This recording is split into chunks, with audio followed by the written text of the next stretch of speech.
Hi, this is Megan Nelson. My presentation will discuss the role of stereotype threat in student performance on standardized tests.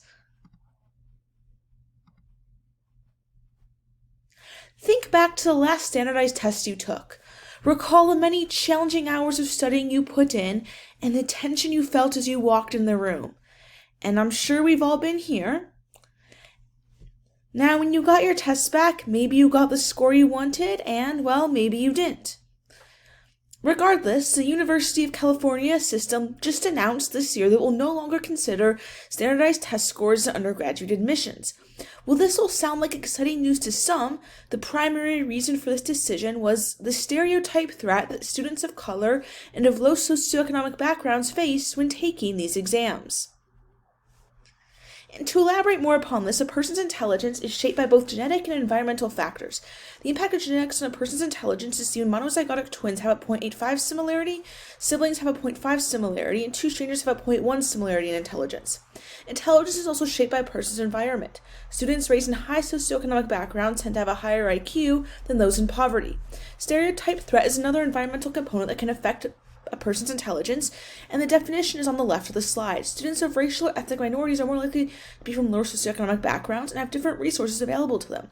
These factors can negatively impact a student's performance on standardized tests, hence affecting their admissions to colleges. In this study, African American elementary school students were prompted to either indicate their race or not before they were given a lesson on a new mathematics concept. The students who were asked to mark their race were prompted with the sentences in the top left of the slide, and the students who did not mark their race were prompted with the sentences on the bottom left of the slide. The tables, which are taken directly from the paper describing the study, reveal that the act of a student marking their race negatively affected their performance on the tests. The definitions for EF and misconception in the graphs are written on the slide. The results reveal that the students experiencing stereotype threat were quicker to memorize a new method of misconception, as seen in Part A, but had difficulty storing it in long-term memory and applying it later, as seen in Part B. However, stereotype threat can be fought with growth mindset. This study examined the impact of stereotype threat on middle school male and female students' performance of math and reading tests after they experienced one of four conditions. Incremental condition involved a mentor describing that connections in the brain get stronger with practice. Attribution condition involved the students being told they would struggle at first but eventually earn strong grades. Combined condition received information from the two previous conditions. And the anti-drug control condition, students learned about the negative effects of recreational drug use on cognition and not exposed to growth mindset. The figure outlines the math test performance. Female performance was significantly lower than male performance in the anti-drug control condition, and this can be attributed to stereotype threat.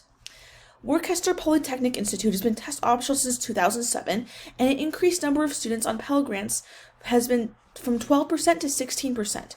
More work is still needed to be done to attract a more diverse student population, and this can be done by allocating more money towards financial aid programs or recruitment events, in addition to not considering test scores in admissions. Thank you for listening.